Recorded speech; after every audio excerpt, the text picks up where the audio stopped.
এই সূরার অনেক ফজিলত, অনেক দামি একটা সূরা। এই সূরার একটা নাম আছে উম্মুল কোরআন, অর্থাৎ কোরআন শরীফের মা। কারণ হলো পবিত্র কোরআনুল কারীমের পুরা কোরআনটাকে আল্লাহ পাক রব্বুল আলামিন সারসংক্ষেপ করে সূরা ফাতিহার মধ্যে রেখেছেন। বলি সুবহানাল্লাহ। এত দামি একটা সূরা আমি তেলাওয়াত করেছি আপনাদের সামনে। এর একটা নাম আছে সূরাতুশ শিফা, অর্থাৎ আরোগ্যের সূরা, যে সূরা দ্বারা রোগ থেকে মুক্তি পাওয়া যায়। আপনারা অনেক সময় তেল পানি কালো জিরা পড়া নেশার জন্য পীর সাহেব হুজুরদের কাছে যান, ইমাম সাহেবদের কাছে যান। আপনাদেরকে আমি বলে দিব ইমাম সাহেব হুজুররা কি পড়ে ফু দেয়। এই রাজ হলো এটা, যে সূরা ফাতিহা পড়ে ফু দেয়। তাফসীরের মধ্যে আছে, তাফসীর ইবনে কাসিরের মধ্যে লিখছেন,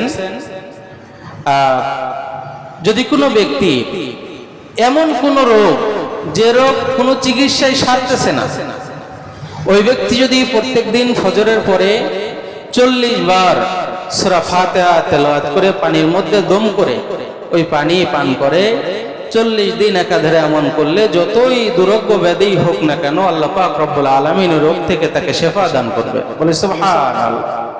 এত দামি একটা সূরা। তো ভাই সূরা ফাতিহা এটা মক্কায় অবতীর্ণ হয়েছে। রাসূলের মক্কি জীবনীতে একবারে 7টা আয়াত নাজিল হয়েছে, একেবারে একসাথে। এই একমাত্র সূরা, সেটা হলো সূরা ফাতিহা। এটাকে বলা হয় নামাজের সূরা। সূরা ফাতিহা ছাড়া নামাজ হয় না। সূরা ফাতিহা ছাড়া নামাজ হয় নাকি? হয় না। একমাত্র জানাজার নামাজ এবং আবু হানিফার মতে জানাজার নামাজে সূরা ফাতিহা নাই। তাছাড়া আর যত নামাজই আছে সমস্ত নামাজেই সূরা ফাতিহা তেলাওয়াত করা লাগে। সূরা ফাতিহা যদি তেলাওয়াত না হয় তাহলে নামাজ হবে না। সূরা ফাতিহার মধ্যে ভুল গেলে অন্য সূরা থেকে যদি 3 আয়াত হয়ে যায় শুদ্ধভাবে, তাহলে তো নামাজ হয়ে যায়। কিন্তু সূরা ফাতিহা যদি কোথাও ভুল হয় তাহলে নামাজ হবে না, হবে। তো ভাই এটাকে জন্য বলা হয় নামাজের সূরা। তো সূরা ফাতিহার এমনভাবে অনেকগুলি নাম আছে। সূরা ফাতিহাতে 113টি আপনার অক্ষর আছে, অর্থাৎ হরফ, আরবি ভাষায় বলে হরফ। আর 26টি শব্দ আছে, 7টি আয়াত আছে, 1টি রুকু আছে। এই হলো সূরা ফাতিহা। আমরা বেশি কালক্ষেপণ না করে সংক্ষিপ্ত আলোচনার দিকে যাই।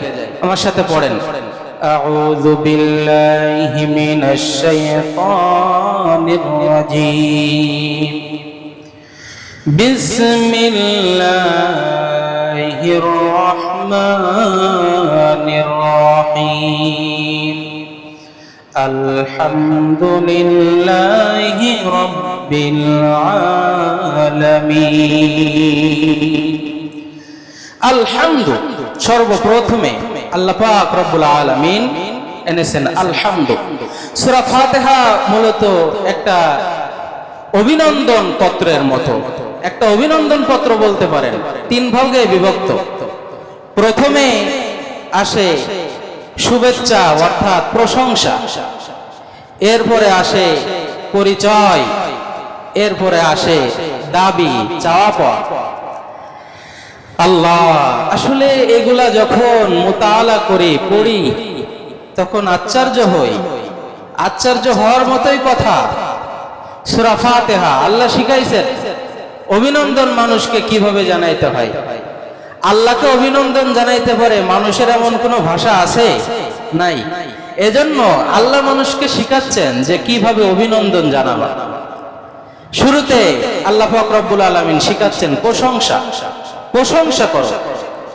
আলহামদুলিল্লাহি রাব্বিল আলামিন। হামদ, আলহামদু, সমস্ত প্রশংসা, যাবতীয় প্রশংসা যত আছে সব। আলিফ লাম এসে শুরুতে।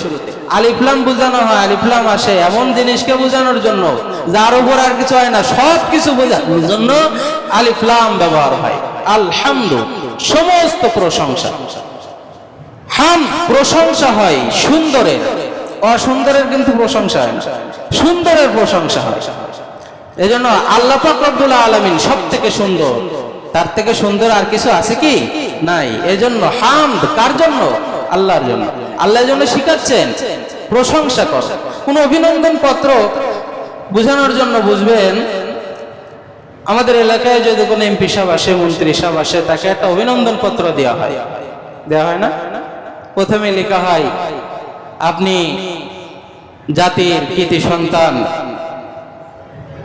আপনার আগমনে আমাদের গজারিয়ার আকাশ বাতাস উদ্বেলিত, নারী পুরুষ জনগণ সবাই উদ্ভাসিত। বলে কি বলে না? লেখে কি লেখে না? লেখে। আপনি জনগণের জন্য অনেক কিছু করে ফেলে দিছেন, বাসের মধ্যে দিয়ে কুঞ্চি ঠেলে দিছেন। বলে কি বলে না? বলেন। মনে রাখবেন, সারা জীবন মনে রাখবেন, কোন ফাসিক ব্যক্তির প্রশংসা আল্লাহ পছন্দ করেন না। কোন ফাসিকের প্রশংসা এটা আল্লাহর কাছে পছন্দনীয় নয়। যদি কোনো ব্যক্তির কোন ফাসিকের প্রশংসা করা হয়, আল্লাহর আরশ আজিম রাগে কম্পিত হয়। এজন্য ফাসিকের প্রশংসা করা যায় না, ফাসিকের প্রশংসা করা যায়। প্রশংসা কার? আল্লাহ। বলেন কার?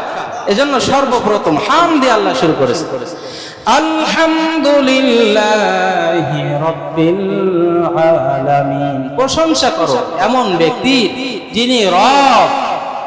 যিনি কে? রব। ভাই, রব শব্দের ব্যাখ্যা করতে গেলে অনেক সময় প্রয়োজন। আমি একটু সংক্ষেপে বলি, রব কাকে বলে। কোরআন শরীফে যে রব এসেছে, রবের অর্থ ব্যাপক, ব্যাপক হারে রবের অর্থ বোঝায়। এর মধ্যে রব বলা হয়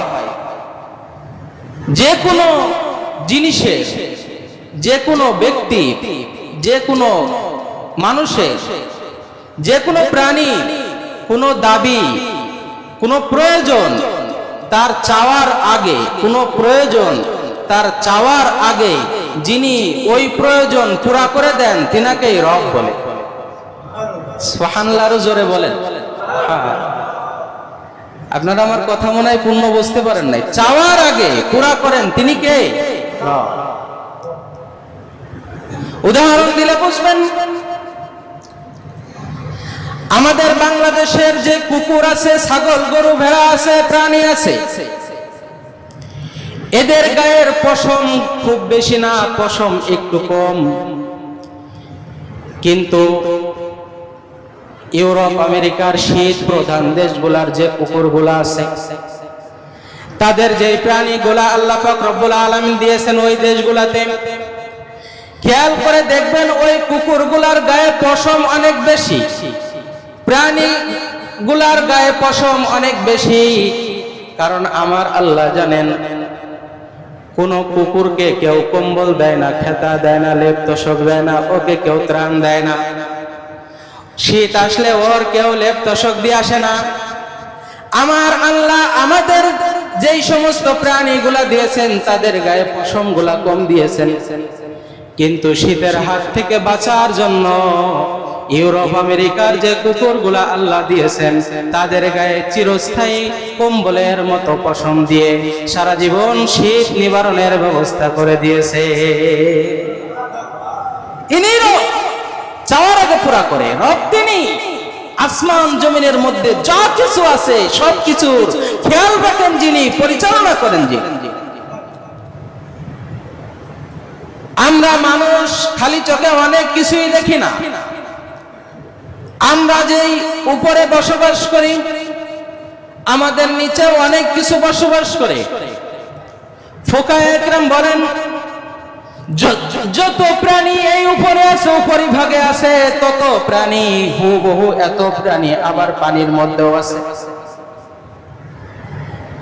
মানুষ পানির মধ্যেও আছে, হয়তোবা আকৃতি তাদের একটু ভিন্ন, কিন্তু মানুষের মতো আকৃতির প্রাণী পানির মধ্যেও বসবাস করে। পানির মধ্যে অতল গহ্বরে, সাগরের মধ্যে বিশাল আকৃতির তিমি মাছগুলা খালি পেটে বের হয়, আর আল্লাহ টন কি টন খাবার তার পেটের মধ্যে ঢুকায়ে ভর পেট করে তার বাসায় ফিরায় দেয়। ইনি রব,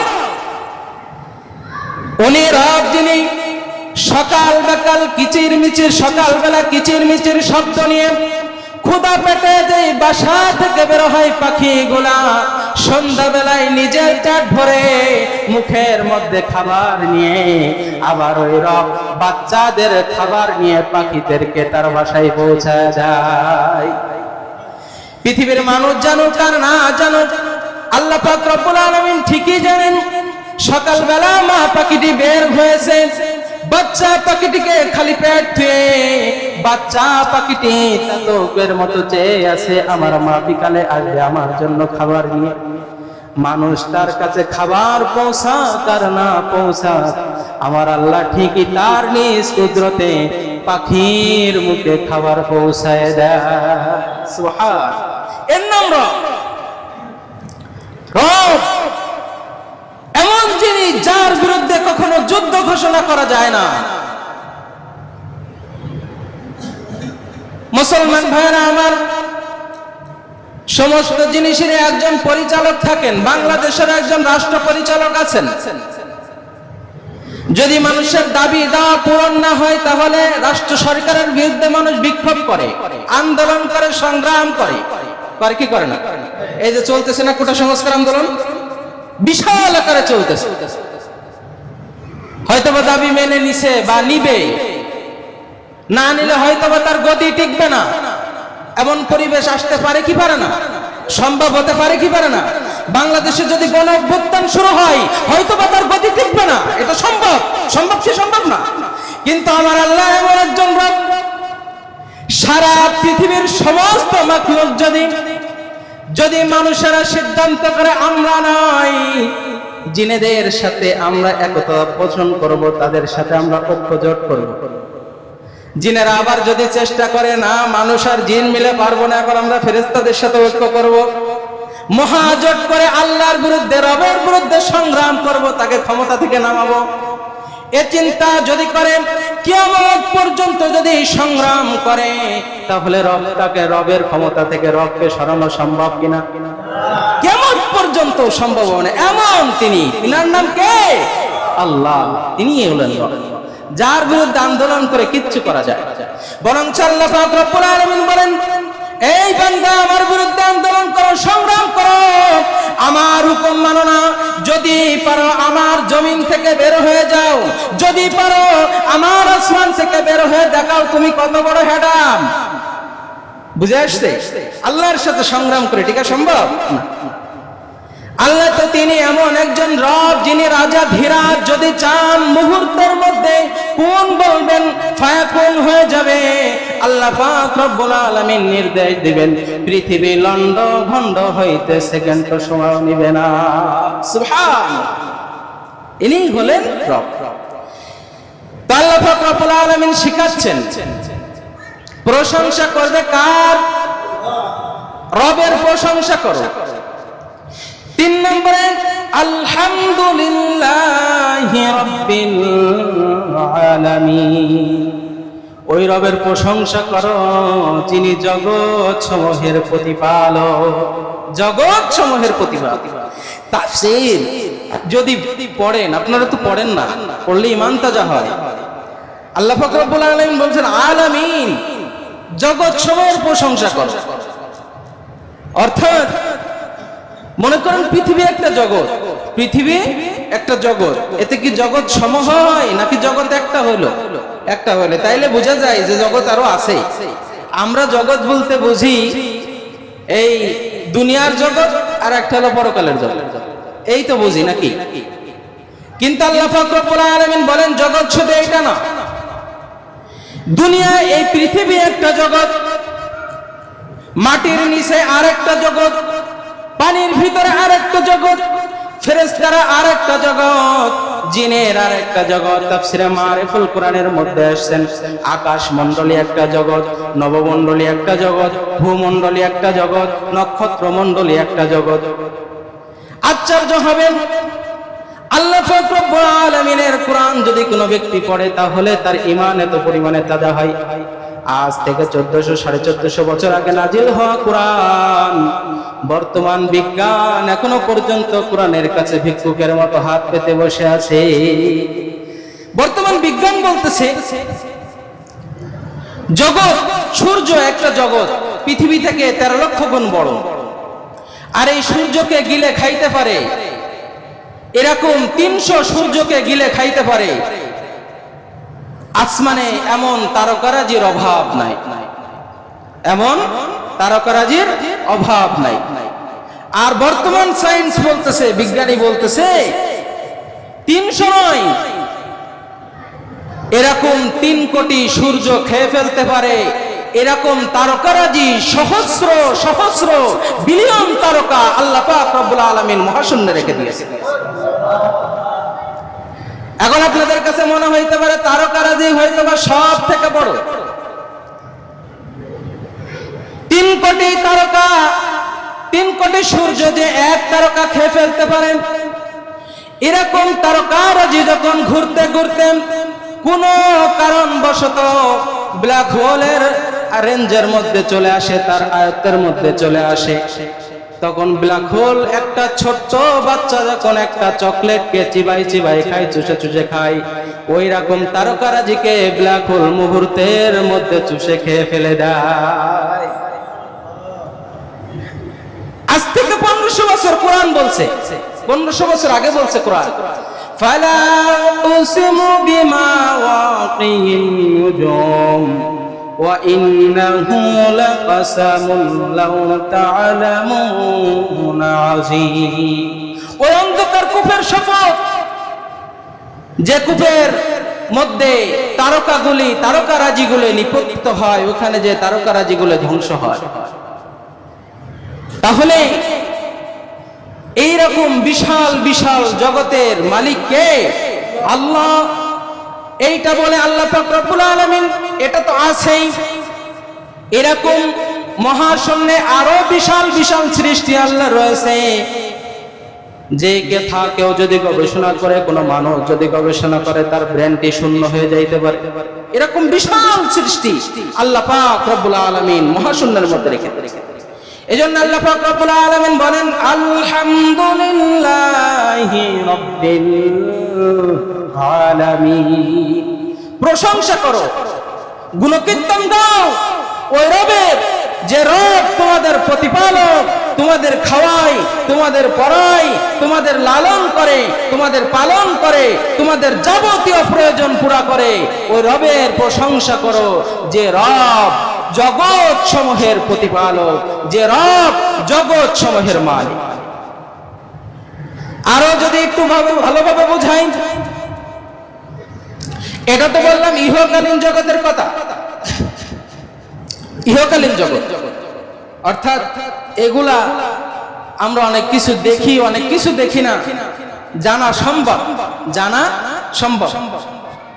বিজ্ঞানীরা গবেষণা করে অনেক কিছুই জানতেছে, অনেক কিছুই বের করতেছে, এটা তাদের দ্বারা সম্ভব হচ্ছে। কিন্তু মনে রাখবেন, সারা জীবন বিজ্ঞানীরা যত বড়ই গবেষক হোক না কেন, কোন বিজ্ঞানীর কথা অনুযায়ী কোরআন এবং হাদিস নির্ণয় করা যাবে না, যায় না। কোরআন নির্ণয় করবে বিজ্ঞানের গবেষণা সত্য না মিথ্যা। যদি বিজ্ঞানের গবেষণা কোরআনের বিরুদ্ধে যায়, তাহলে বিজ্ঞানকে ছুড়ে মারতে হবে, কোরআন কাকড়ে ধরতে হবে। আর যদি কোরআনের পক্ষে আসে, তাহলে মনে করতে হবে যে না, ওরা ঠিক বলছে। আলামিন জগৎ সমূহের মালিক যিনি, ইহকালীনের পরে আল্লাহ পাক রব্বুল আলামিন বিশাল এক জগৎ রেখেছেন, পরকালীন জগৎ। যে জগৎ মানুষ জ্ঞান অর্জন করে 3টি বিষয় দিয়ে। 1 নম্বর বিষয় হলো ওহীর জ্ঞান। 1 নম্বর বিষয় কি? ওহীর জ্ঞান, অর্থাৎ আল্লাহ যা নাজিল করেছেন, আল্লাহ যা জানাইছেন। আর একটা বিষয় দিয়ে মানুষ জ্ঞান অর্জন করে, যাকে বলে পঞ্চ ইন্দ্রিয়, অর্থাৎ মেধা দিয়ে মানুষ জ্ঞান অর্জন করে, চেষ্টা করে, শ্রম দিয়ে মানুষ জ্ঞান অর্জন করে।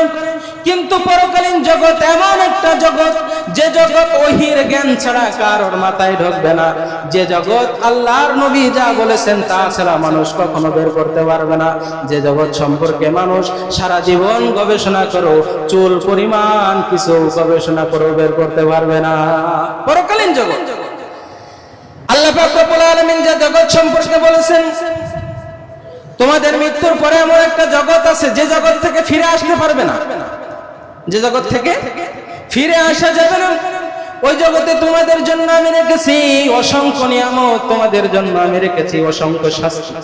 যে জগতের নিয়ামত বিশাল, শাস্তিও বিশাল। যেমন নিয়ামত, যেমন শান্তি, ঠিক তেমনই ভাবে বেশি রয়েছে শাস্তি। জান্নাতে যেমন আছে শান্তি, জাহান্নামে তেমন আছে শান্তি। এই জান্নাত আর জাহান্নাম সম্পর্কে কোরআন যা বলেছে, হাদিস যা বলেছে, এর বাইরে কিয়ামত পর্যন্ত বিজ্ঞানীরা গবেষণা করতে করতে যদি হয়রান হয়ে যায়, হতাশ হয়ে যায়, এরপরও কোরআনের কাছে আসা ছাড়া তাদের বিকল্প কোনো পথ নাই। তবে বিজ্ঞান এতটুকু প্রমাণ করেছে, আল্লাহ পাক রব্বুল আলামিন কোরআনের মধ্যে বলেছেন জান্নাত হলো আসমানে আর জাহান্নাম জমিনের তলদেশে। জাহান্নাম জমিনের তলদেশে।